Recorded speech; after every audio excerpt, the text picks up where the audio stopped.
போரூர் பூவிருந்தவல்லி இடையே மெட்ரோ சோதனை ஓட்டமானது நடைபெற்று வருகிறது.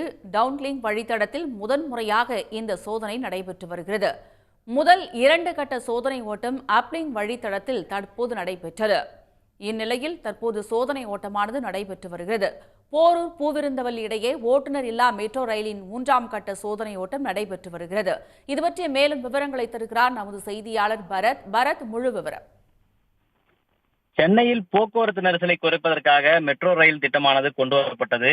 ஏற்கனவே மெட்ரோ ரயில்கள் பல வழித்தடங்களில் ஓடி வந்த நிலையில் தற்போது 2ஆம் கட்ட அந்த திட்டமானது கொண்டு வரப்பட்டது. சுமார் 63,000 கோடி மதிப்பில் இந்த கொண்டு வரப்பட்ட இந்த திட்டமானது குறிப்பாக இந்த கலங்கரை விளக்கு முதல் பூந்தமல்லி வரையில் இந்த திட்டமானது செயல்படுத்தப்பட்டது.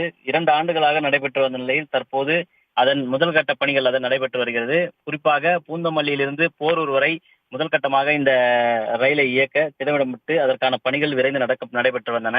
தற்போது அந்த பணிகள் முடிவடைந்த நிலையில் ஏற்கனவே 2 கட்ட சோதனை ஓட்டங்கள் நடைபெற்றது. தற்போது 3ஆம் கட்டமாக, அதாவது ஏற்கனவே அப்லைனில் 2 முறை சோதனை ஓட்டமானது நடைபெற்று வெற்றிகரமாக முடிக்கப்பட்டது. தற்போது டவுன் லைனில், அதாவது போரூரிலிருந்து பூந்தமல்லி வரை சுமார் 9.5 கிலோமீட்டருக்கு இந்த சோதனை ஓட்டமானது நடைபெற்று வருகிறது. அதன்படி இன்று போரூரிலிருந்து பூந்தமல்லி பணிமனை வரை 9.5 கிலோமீட்டர் அளவுக்கு இந்த சோதனை ஓட்டமானது தற்போது நடைபெற்று வருகிறது.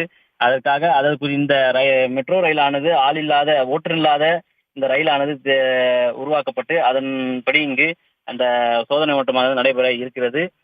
இந்த ரயிலானது போரூரிலிருந்து பூந்தமல்லி தற்போது விரைந்திருக்கிறது. குறிப்பாக இந்த ரயிலை 40 கிலோமீட்டர் வேகத்தில் இயக்க திட்டமிடப்பட்டிருக்கிறது. அதன்படி தற்போது இந்த ரயிலானது போரூரிலிருந்து ஐயப்பந்தாங்கல், காட்டுப்பாக்கம், பூந்தமல்லி, முல்லைத்தோட்டம் போன்ற வழித்தடங்களில் அந்த ரயிலானது சென்று கொண்டிருக்கிறது. உடனுக்குடன் செய்திகளை தெரிந்து கொள்ள சன் நியூஸ் பெல் ஐகானை கிளிக் பண்ணுங்க.